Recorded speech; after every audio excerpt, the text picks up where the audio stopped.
Hello everybody, thank you for joining us. Today we're going to do a crosshatch study with a pencil, but with on a face and with a light source that is going upward. Now we have done faces with light sources from different angles, and we've also done it with crosshatch, but this is yet another exercise, light source going up, and we have to do an entire set of lines. So let's begin with putting down some, just put down a nose there. So nose going up like that. Let's put out a set of eyes here.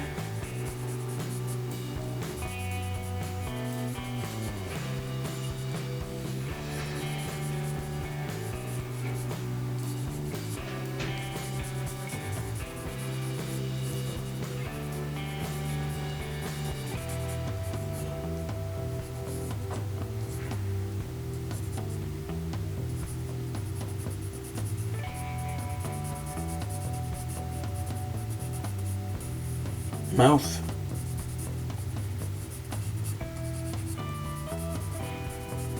lips,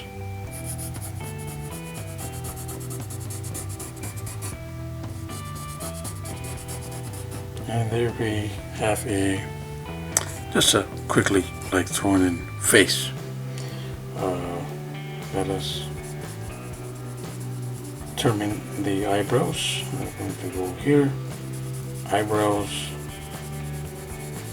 Going to go like so. Okay.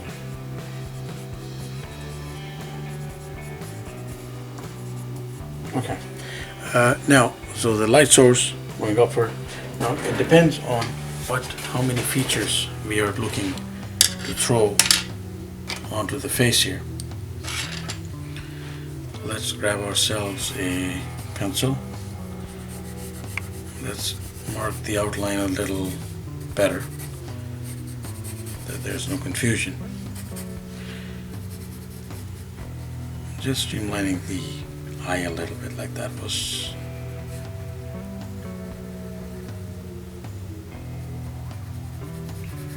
So beginning with the eyes, we have to make sure that the glint is coming from the bottom.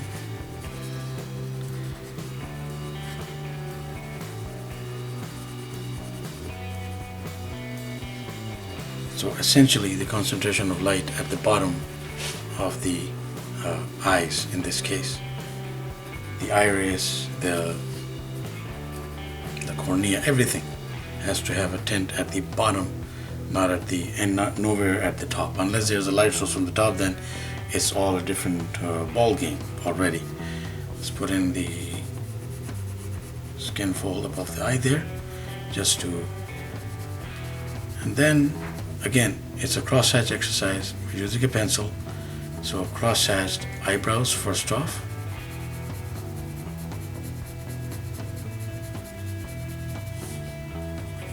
Crosshatched eyebrows here as well.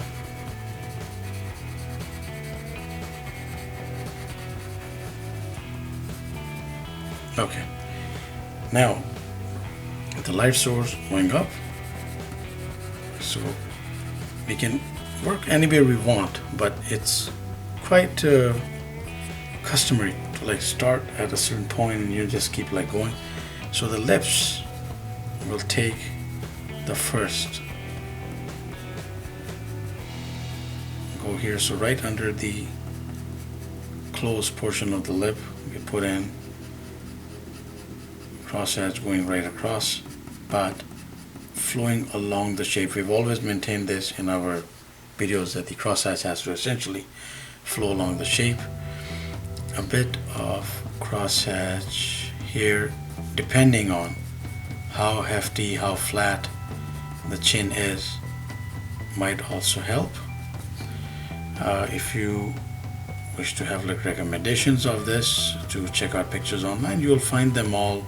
There'll be numerous pictures to work with. I'm pretty sure you'll find sources. And then in a very, very subtle manner, we come above the upper lip and put in the light source going toward the nose like that.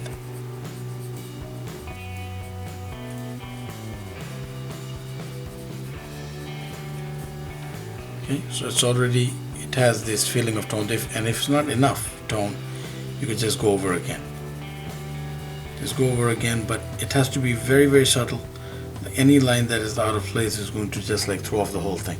Although this is a sketching exercise, we still want to maintain some sort of flow. And then here under the nose, because the mouth is like going like that inward, and there's like a depth right here, so you can hefty up the line here under the nose and have some crosshatch concentrate right here.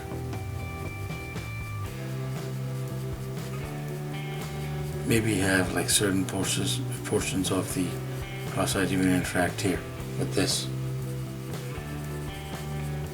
Okay, that's one thing out of the now above the nose we have to put in some sort of crosshatch going right across.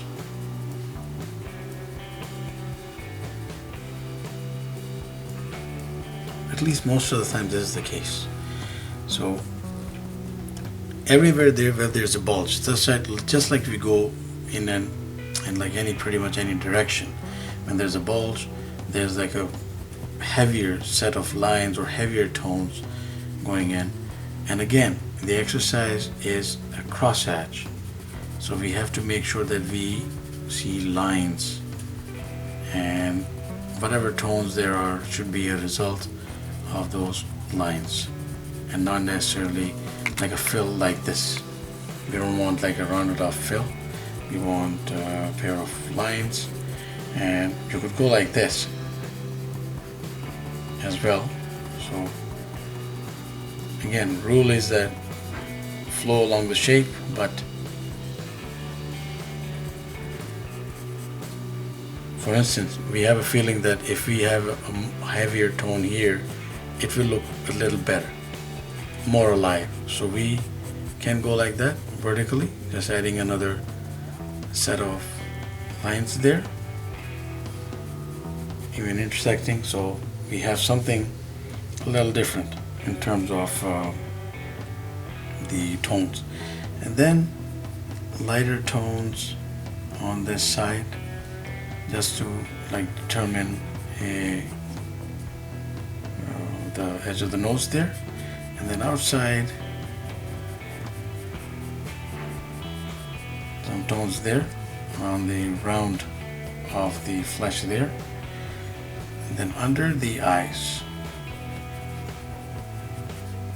if you want to make it really easy, crosshatch going inward, because let's say that the face is going up and then going like this into the eyes, so around that area we have the crosshatch concentrating right there.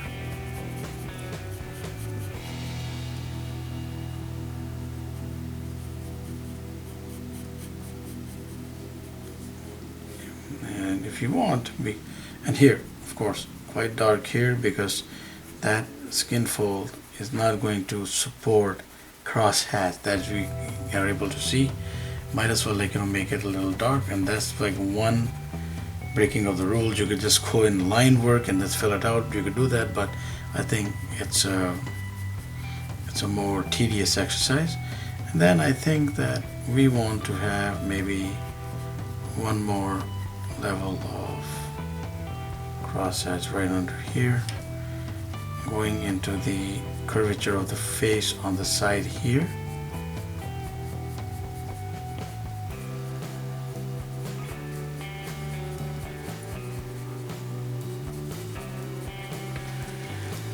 Remember that our exercise is to have that tone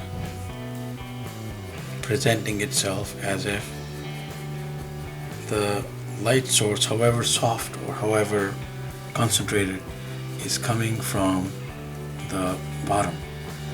And when you're doing that, we just have to make sure that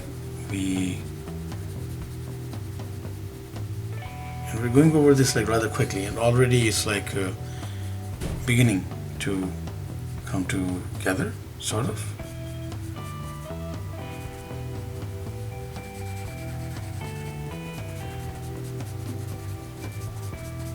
Okay, and then of course now around this area here, usually this area is hefty, except in some faces it might not be, but usually it is hefty.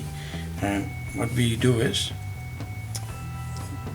maybe just determine with a slight, very slight oval that, okay, I'm not going to touch this area. It has to remain illuminated. And right above and right around that, we begin throwing in our, in this particular video, our last bunch of crosshatch lines that are going to determine that this face is partaking of a light source that is like situated right below it, right below the chin, the light flowing upward and then vanishing to meet the dark aspects in and around the face. And there we pretty much have it. And of course we can keep on refining this, but that is our essential exercise today. So light source coming in from the bottom and affecting the face. Just like straighten that up a little bit. Now if we were to finish this off, of course you can just go with a, and that's also counts as a crosshatch. You're not like really filling it in, you're just darkening certain aspects. So here we are. Now if we want to maybe concentrate more tones, like maybe around here, just for effect, just like we change the tone here along the nose, we could go and add some more crosshatch. If we want, we could even up the crosshatch here to make it like a smoother piece of like transitioning around the brow here. It is a soft area, but then we would have to of course maintain that flow going up until it begins to blend. So that is the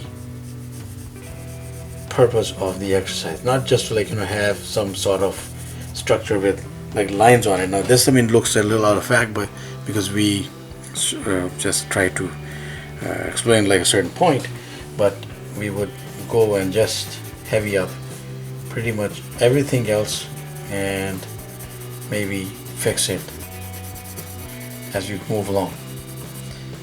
Maybe even hefty up the crosshatch here, heavy this up a little bit, just so we can see. So we're just throwing around lines now and seeing how this pans out. So please try it out. Essential exercise. And of course you could give the eyebrows, give it additional lines, whatever is necessary. Maybe add tones here as well on the top of the eyeball. Even that works sometimes. So there we have it. Quick study in crosshatch in a light source coming from the bottom with some subtlety. Crosshatch put with a subtle flow onto the face. So please do try it out yourself, and also Google images. You will find many examples there that could help. We put out content every day, so please keep in touch. Do subscribe. Thank you for watching and have yourself a wonderful day.